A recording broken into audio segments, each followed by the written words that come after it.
오늘 하나님께서 우리에게 주신 말씀은 골로새서 1장 3절부터 14절입니다. 그 중에서 13절, 14절만 읽겠습니다. 그가 우리를 흑암의 권세에서 건져내사 그의 사랑의 아들의 나라로 옮기셨으니 그 아들 안에서 우리가 속량 곧 죄사함을 얻었도다. 아멘. 살아계신 하나님 말씀입니다. 오늘 설교 제목이 항상 감사, 그러니까 간구입니다. 항상 감사, 그러니까 간구. 이것은 우리가 우리의 교회, 그리고 그 교회 안에 있는 지체들, 그리스도인들을 향해서 가져야 될 오늘 본문에서 발견하는 중요한 두 가지의 자세입니다. 바울 사도는 골로새서를 썼을 때 이 골로새 교회들에게 편지를 쓴 것이죠. 이 골로새 교회들을 향해 갖고 있는 마음, 자세가 바로 이 두 가지였습니다. 항상 감사, 그리고 그러니까 간구.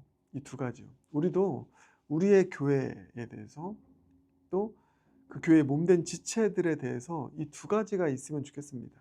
뭐라고요? 항상 감사하는 것, 또 하나 그러니까 간구하는 것.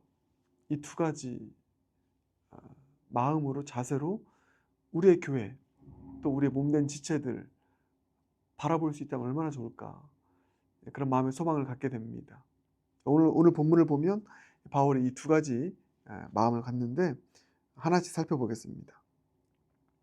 먼저 항상 감사한다고 하고 있죠. 그게 3절입니다. 우리가 너희를 위하여 기도할 때마다 하나님 곧 우리 주 예수 그리스도의 아버지께 감사하노라. 기도할 때마다, 생각할 때마다 감사한다고 말하고 있습니다. 그러니까 항상 감사하고 있죠. 이게 바울의 골로새 교회를 향한 마음이었습니다. 항상 감사했습니다. 세상에 완전한 교회는 없는데 다 허물이 있지 않습니까? 어느 교회든 다 허물이 있고 부족한 부분이 있는데 바울 사도는 항상 감사했습니다. 골로새 교회를 위해서 기도할 때마다. 우리에게도 그런 마음이 있으면 좋겠습니다. 저도 마찬가지입니다.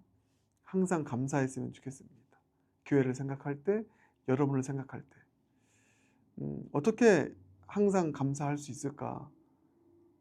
그것은 이 골로새 교회가 또 몸된 지체들이 바울이 생각하기에는 그 기본값이 구원의 백성들이기 때문에 감사한 것입니다. 그러니까 기본값, 디폴트라고 하죠.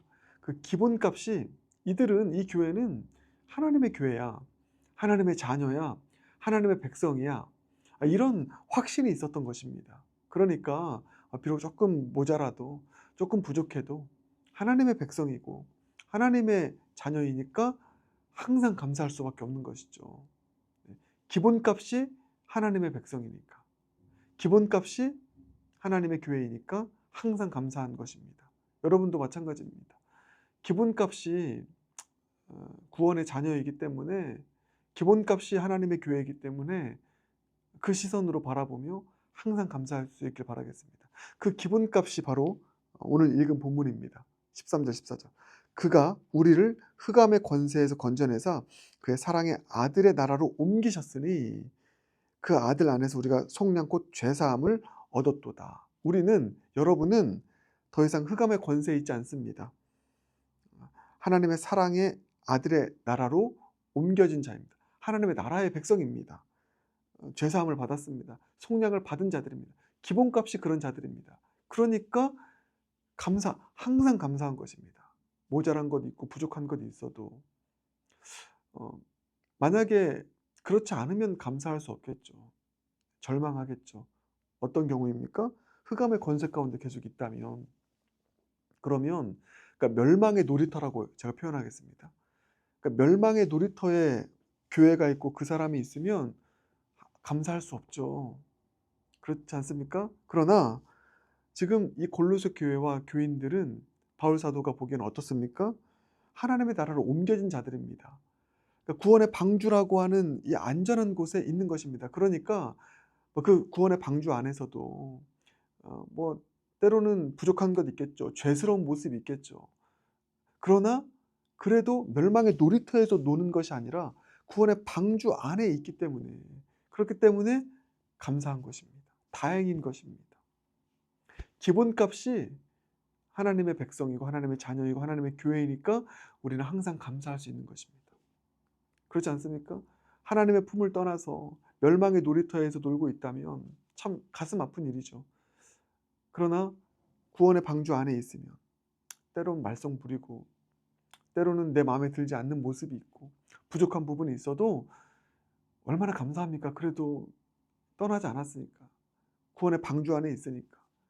이 기본값이 하나님의 자녀이고 하나님의 백성이고 하나님의 교회이기 때문에 항상 감사할 수 있는 저와 여러분 모두가 되시길 주님의 이름으로 축복합니다. 그래서 바울 사도는 항상 감사할 수 있었던 것입니다. 그리고 더 나아가서 항상 감사할 수 있었던 것은 그 기본값 위에 이들은 신앙인으로서 하나님의 자녀로서 건강하게 자라나는 것을 보고 감사했습니다. 이렇게 표현할게요.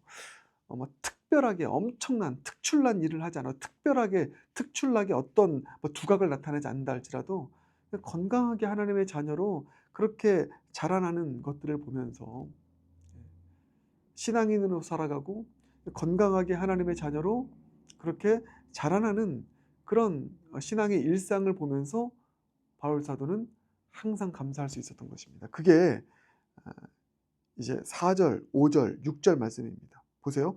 이는 그리스도 예수 안에 너희의 믿음과 모든 성도에 대한 사랑을 들으며 또 너희를 하늘에 쌓아둔 소망으로 말미암음이니. 이게 신앙의 가장 기본 아닙니까? 믿음과 소망과 사랑 이들에게 있는 것입니다. 그거 보면서 감사한 것이죠. 신앙인으로서 가장 기본이지만 여러분에게 믿음이 있군요. 사랑이 있군요. 또 소망을 갖고 살고 있군요. 그래서 감사한 것입니다. 더 나아가서 6절 보면 하반절 보겠습니다. 온 천하에서도 열매를 맺어 자라는도다. 하나님의 자녀로 새로운 피조물로 거듭난 이후로 이들이 하나님의 자녀로 자라나고 있는 것입니다. 그걸 보면서 감사한 것이죠. 여러분 중요합니다. 포인트는 이것입니다.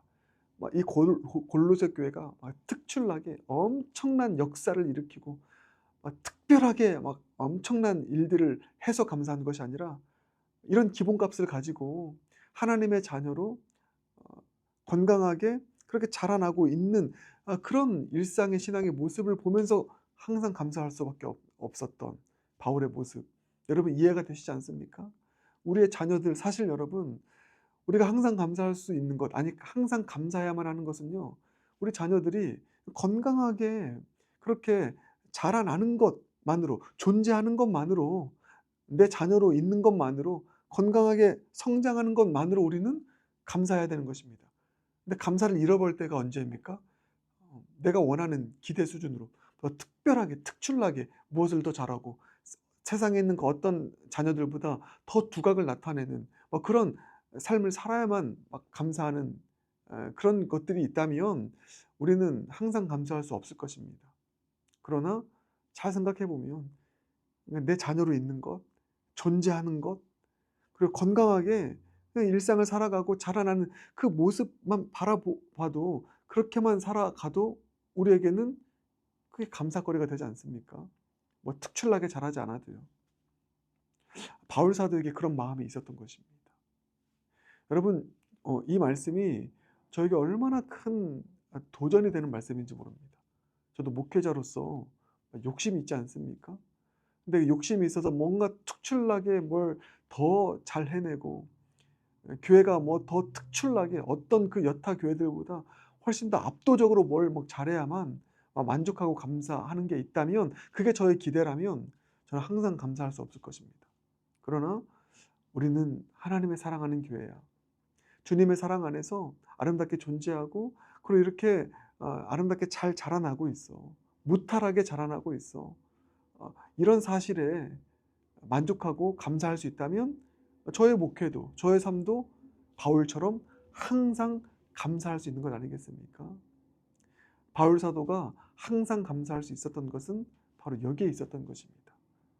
특출나게 특별하게 뭘 잘하지 않는다 할지라도 하나님의 자녀로서 구원의 방주에서 아름답게 건강하게 그렇게 존재하고 자라나는 그런 교회의 모습을 보며 성도의 모습을 보며 항상 감사할 수 있었던 이 바울의 모습, 이 바울의 마음이 저와 여러분의 마음이 되길 주님의 이름으로 축복합니다.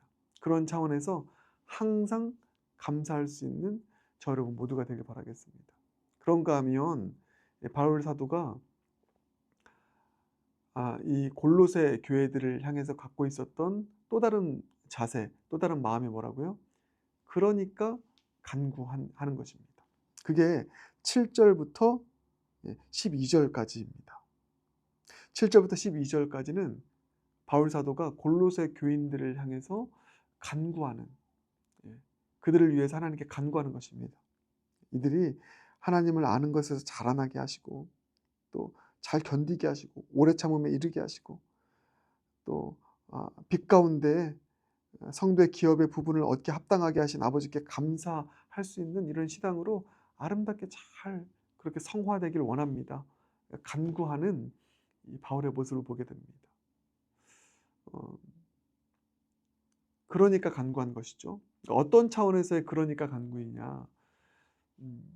여러분, 바울 사도가 항상 감사한다고 했습니다. 그러나 이 세상에 완벽한 신앙인이 있겠습니까? 완벽한 교회 있겠습니까? 골로새 교회도 완벽하진 않았습니다. 기본값에 대한 이 감사를 가지고 항상 감사했지만 골로새 교회도 문제가 있었고 갈등이 있었고 부족함이 있었고요. 죄된 부분이 분명히 있었습니다. 여러분, 제가 이 말씀 드리고 싶습니다. 세상에 완벽한 교회는 없습니다. 어느 교회를 가든 다 연약함이 있고 부족함이 있습니다. 죄스러움이 있죠. 결핍이 있습니다. 그렇기 때문에 이렇게 말씀드리는 것입니다. 그러니까 간구하시길 바랍니다. 완벽한 교회 없고 완벽한 그리스도인 없어서 결핍이 있고 죄스러움이 있는데 그런 교회, 그런 그리스도인들을 대하는 신앙의 두 부류가 있습니다. 두 부류의 신앙인이 있습니다. 그렇게 결핍이 있고 부족하고 완벽하지 않기 때문에 그것을 책잡고 비난하고 비판하는 부류의 신앙인들이 있고요. 그리고 그러니까 간구하는, 이런 부족함이 있으니까 주님 이런 부족함을 메워주시고 아름답게 주님의 은혜로 채워져서 자라나게 해주세요. 그러니까 간구하는 신앙의 부류가 있는 것입니다. 결핍이 있고 부족하기 때문에, 그렇기 때문에 역시나 그렇지라고 하면서 비판하고 그리고 그 교회를 떠나는 사람이 있고, 그렇기 때문에 그러니까 주님도 도와주세요. 그러니까 주님 이 교회를 주님께 맡겨드립니다. 이 몸된 지체를 주님께 맡겨드립니다. 은혜 베풀어 주세요. 자라나게 해주세요. 그러니까 간구하는 신앙의 부류가 있는데 바울 사도는 이 후자였던 것입니다. 그러니까 간구하는 것입니다. 교회가 부족하니까 더 간구하는 것입니다. 그리스도인들이, 몸된 지체들이 결핍이 있으니까, 죄스러움이 있으니까, 그러니까 더 주님 앞에 은혜를 구하며 간구하는 것입니다. 그렇기 때문에 교회를 비판하고 떠나는 것이 아니라 그러니까 간구하는 것. 그게 바울의 모습이었습니다. 여러분, 그렇죠? 말씀의 결론 맺겠습니다. 이것이 바울 사도가 골로새 교회와 몸된 지체들을 향해 갖고 있는 마음이었습니다. 항상 감사했고요. 그러니까 간구했습니다. 우리도 우리 영락교회에 대해서, 또 영락교회 몸된 지체들에 대해서, 하나님의 사람들에 대해서, 나의 옆 사람에 대해서 항상 감사, 그러니까 간구할 수 있는 저 여러분 모두가 되길 주님의 이름으로 축복합니다. 기도하겠습니다. 사랑의 주님, 오늘 이 바울 사도의 교회를 향한, 몸된 지체들을 향한 마음을 우리도 본받기 원합니다. 항상 감사, 그러니까 간구할 수 있는 우리 영락교회 모두가 될 수 있도록 은혜 베푸시고 인도하여 주시옵소서. 예수님 존귀하신 이름으로 기도드립니다. 아멘.